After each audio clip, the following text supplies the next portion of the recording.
यशोमती मैया के नंद लाला।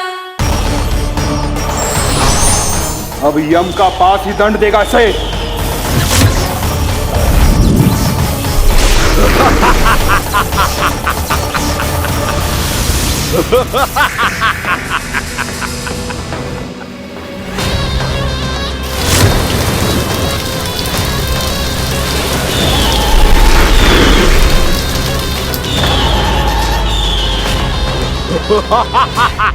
तूने जल की धार को भले ही काट दिया हो दुष्ट, पर हिम में धार नहीं होती।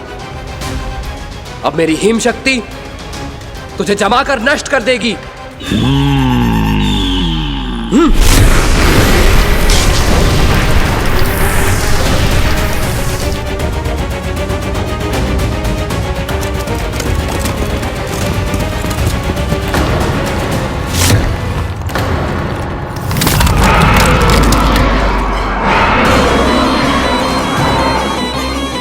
चंद्र, वरुण, यम, अग्नि, इंद्र, तुम में से कोई भी इस योग्य नहीं है कि मुझे पराजित कर पाए और इस विष्णु अवतार की रक्षा कर पाए।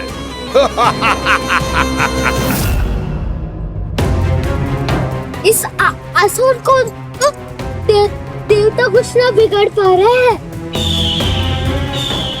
अब क्या होगा खाना का?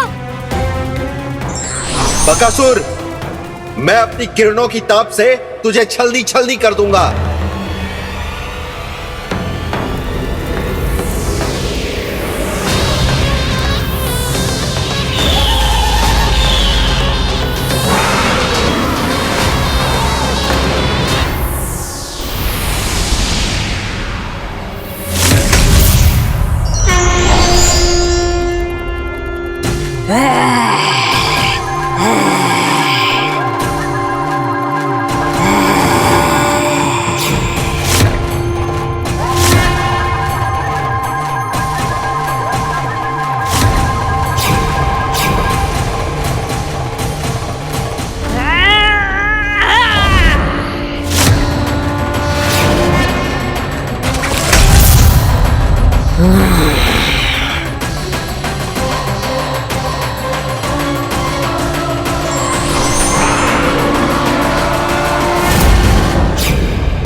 पुत्र कार्तिकेय, इस असुर के उदर को फाड़कर अपने पिता के सखा श्री कृष्ण को मुक्त कराओ पुत्र।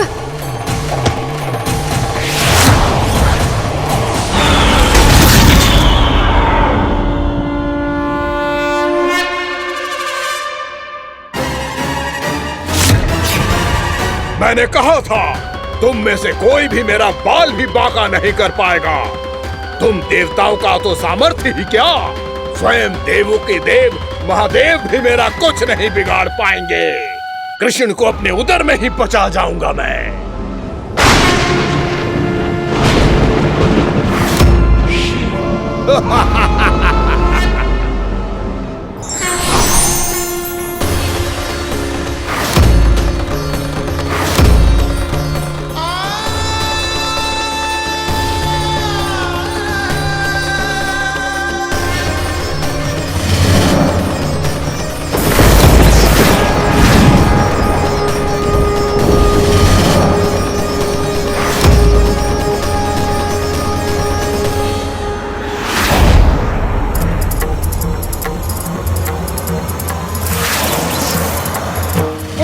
शिव शंकर का त्रिशूल है। एक ही बार में इस असुर का प्राण ले लेगा ये। हाँ, महादेव का त्रिशूल।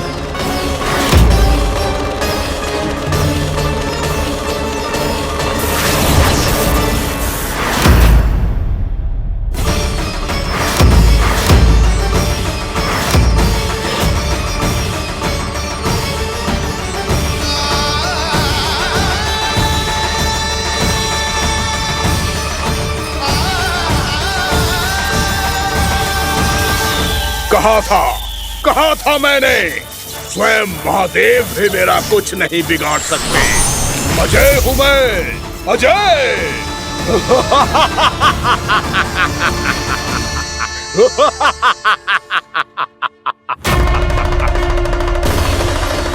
प्रभु, आपके त्रिशूल की महिमा तो अपरंपार है, तो फिर ये ठहर क्यों गया? आपने अपने त्रिशूल को वापस क्यों ले लिया महादेव? इस दुष्ट का संहार क्यों नहीं किया? क्योंकि इसकी मृत्यु मेरे हाथों नहीं, मेरे सखा नारायण के अवतार श्री कृष्ण के हाथों ही होगी, और यही विधि का विधान है। पर पिताजी, श्री कृष्ण तो इस असुर के उदर में फंसे हुए हैं, हम उन्हें मुक्त कैसे कराएंगे? ये उन्हें स्वयं ही मुक्त करेगा पुत्र। श्री कृष्ण अपने अपमान से क्रोधित नहीं होते, पर अपने भक्तों का अपमान वो क्षण भर भी सहन नहीं कर पाते। वकासुर यही भूल कर रहा है, हम सबका निरंतर अपमान करके वो उन्हें क्रोध दिला रहा है। वो ये नहीं जानता कि शीघ्र ही उन्हें अपने उदर में रख पाना उसके लिए असंभव हो जाएगा।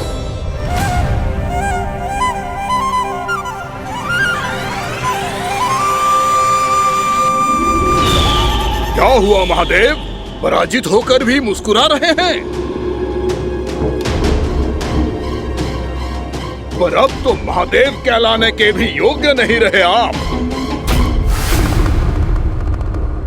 असफल देवताओं की इस अयोग्य सेना को लेकर चले जाइए यहां से। ना ये मेरा सामना कर सकते हैं और ना ही आप। मेरी शक्ति के सामने आप अक्षम हैं महादेव।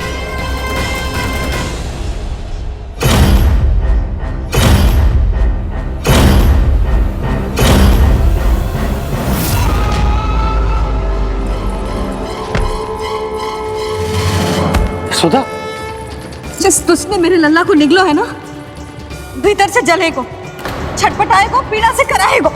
जिस दुष्ट ने मेरे लल्ला को निगलो है ना, भीतर से जलेगो, छटपटाएगो, पीड़ा से कराएगो। ये क्या हो रहा है मुझे?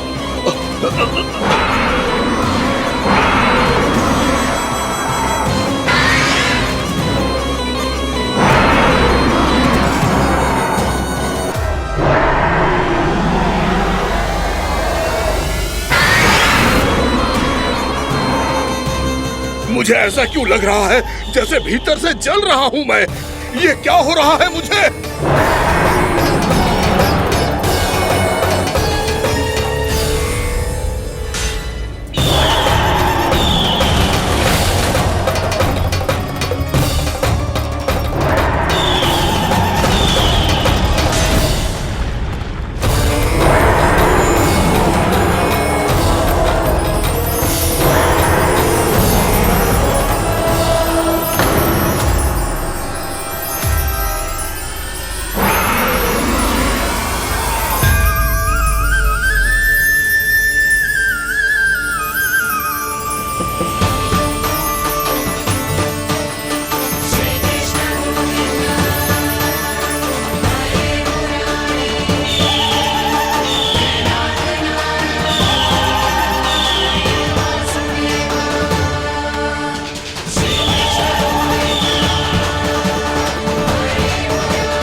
हे प्रभु, मैंने ऐसे कौन से कुकर्म किए थे कि मुझे ऐसी मृत्यु प्राप्त हुई?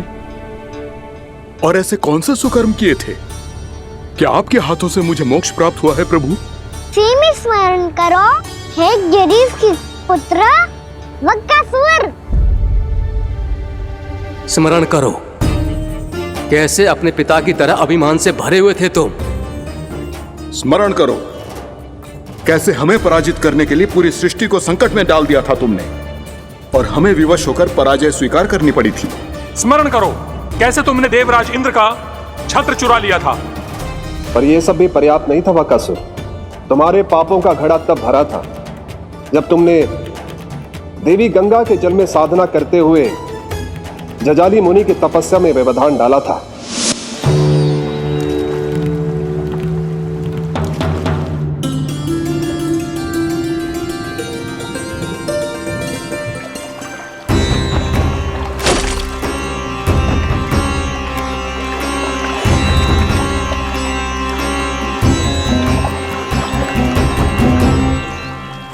रुक क्यों गए चालक?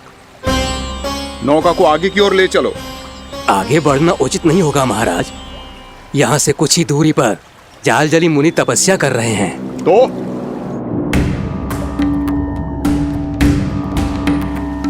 मेरे मत्स्य आखेट के क्षेत्र में इसने तपस्या करने की भूल की है। मेरे ही राज्य में मेरा कोई क्षेत्र मेरे लिए वर्जित हो, यह मुझे स्वीकार नहीं है।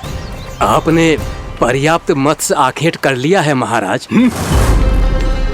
यदि तुम इन मछलियों का आहार नहीं बनना चाहते हो, चुपचाप मेरी आज्ञा मानो। क्षमा, क्षमा महाराज।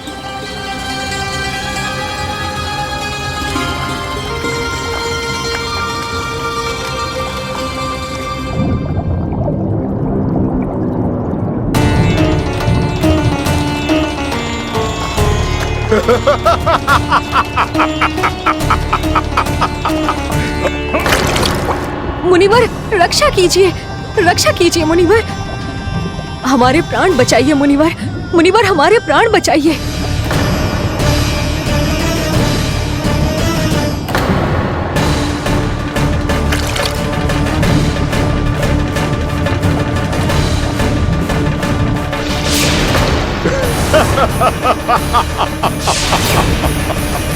ठहर जाओ असुरराज, इन मछलियों को हानि ना पहुंचाओ। क्यों मुनि? अब मछलियां पकड़ने के लिए मुझे तुमसे आज्ञा लेनी पड़ेगी। तुमने तपस्या करने से पहले किससे आज्ञा ली थी? मां गंगा से, इस जल में रहने वाली सभी मछलियों से। इस उपकार के बदले इन सभी मछलियों को रक्षा करने का वचन दिया था। इसीलिए असुरराज, मैं शांति से कह रहा हूं, इस स्थान को अशुद्ध ना करो। चुपचाप यहां से चले जाओ, नहीं तो इसका परिणाम अच्छा नहीं होगा।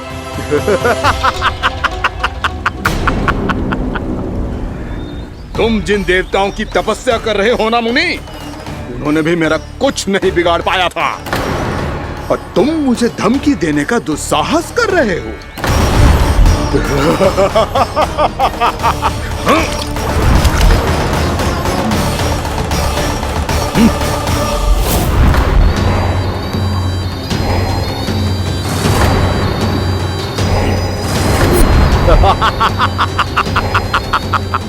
मूर्ख, विचारों से तो तू राक्षस है ही, और स्वभाव से उस बगुले की तरह है जो भूख ना होने पर भी उन निर्दोष मछलियों को आहार बनाता रहता है।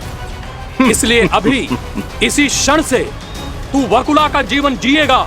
ये मेरा श्राप है, ये मेरा श्राप है।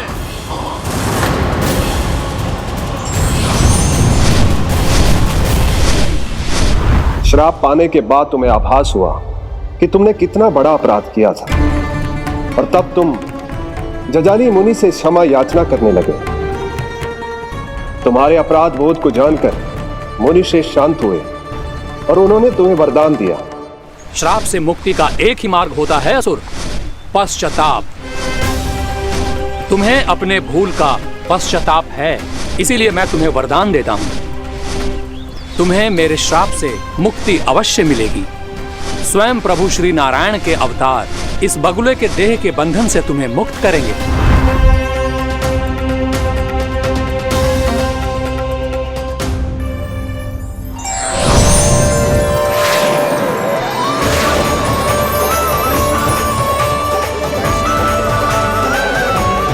प्रणाम स्वीकार करें प्रभु।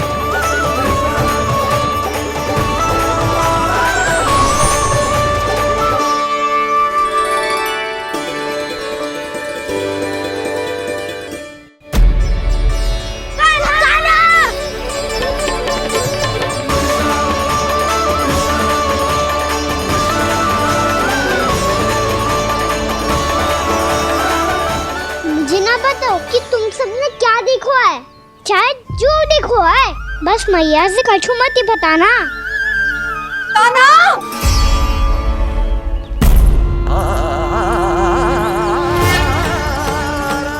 कान्हा! मेरा लल्ला!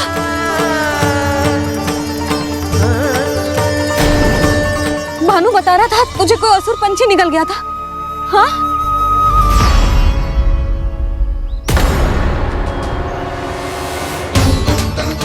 हे नारायण, ये क्या है?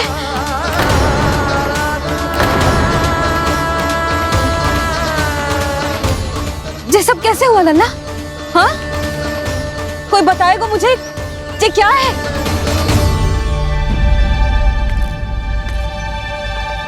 श्रीधामा, मधुमंगल, चिची को सब कुछ बता दो। ये असुर पक्षी मुझे निगलने वाला था रानी भाभी, तभी अंतिम क्षण में कान्हा ने आके मुझे बचा लियो। और ये असुर पक्षी ने कही कि यह है वृंदावन का राजकुमार, नंदराज का लल्ला। इसके होते कोई भी वृंदावन वासियों को हानि ना पहुंचा सकते। रानी भाभी, कान्हा ने अपने प्राणों की चिंता ना करी और इस क्रूर राक्षस से भिड़ गयो और इस राक्षस पक्षी ने इसे निगल लियो। इतना पर्याप्त है भोला काका, सब कुछ बताने की आवश्यकता नहीं है। ये सब देख के सारी बालक मंडली इतनी व्याकुल हो गई कि सबने अपने प्राण अर्पित कर दिए और इस असुर पक्षी से कहे कि हमें खा लो और हमारे सखा को छोड़ दो। इन बालकों का पराक्रम देख के सभी देवतागण यहाँ आ गए और उनके हृदय भी पिघल गए और उन्होंने इस राक्षस पक्षी से युद्ध करके इसे मार गिराया। देवताओं के राजा इंद्र के वज्र का प्रहार तो मैंने अपनी आंखों से देखा है ताई जी। और फिर उसके बाद अग्निदेव ने अग्निवस्त्र का प्रहार किया। जय ना काकी, वरुण देव, कार्तिकेय, यमदेव सबने मिलके युद्ध किया इस राक्षस से। कहा था अभी मत बोलना। अरे सब मिलके फंसा दोगे मुझे। सर माँ भद्रकाली, हम आदे शिव शंकर भी आए थे छोटी माँ। जाओ आप भी। बाबा साईता, मुझे लगता है कि ये कान्हा भी इन्हीं देवताओं में से एक है। संभव तो है चीची, स्मरण है पूतना और तृणावर्त के आक्रमण के समय भी ऐसा ही हुआ था। सभी राक्षस मारे गए थे पर अपने कान्हा को एक खरोच तक न आई थी। हाँ जीजी, मुझे लगता था कि श्री नारायण की विशेष कृपा है हमारे कान्हा पे, पर अब तो देख के लग रहा है कि हमारा कान्हा ही स्वयं श्री नारायण है। या फिर उनका अवतार है ये। अरे बस करो तुम सब, ऐसा कछु ना है। अरे जितनी बात सुनी है उससे तो यही लग रहा है कि कान्हा देवताओं और असुरों की युद्ध के बीच में फंस गया था। उसका इस सब से कोई लेना देना ना है। तो फिर इसके तन पे एक भी खरोच क्यों ना आया नंदराज? हाँ,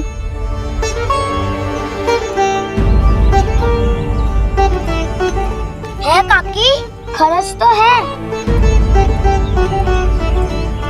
दिखा लल्ला। भैया बात पीड़ा आ रही है, कुछ करो ना। चिकोपिया भी ना अति करती है। श्री नारायण का अवतार हो तो इतनी तनिक सी खरोच पे ऐसे रो तो क्या? बस बहुत होगा। अब तो तुम सबने सीमा ही पार कर दी है। कभी से श्री नारायण बुलाते हो, कभी श्री नारायण का अवतार। तनिक कछु हो ना जातो है कि तुम सब कहानियां बुनने लगती हो। जे बस साधारण सा बालक है, मेरा लल्ला है जे भगवान मती बनाओ।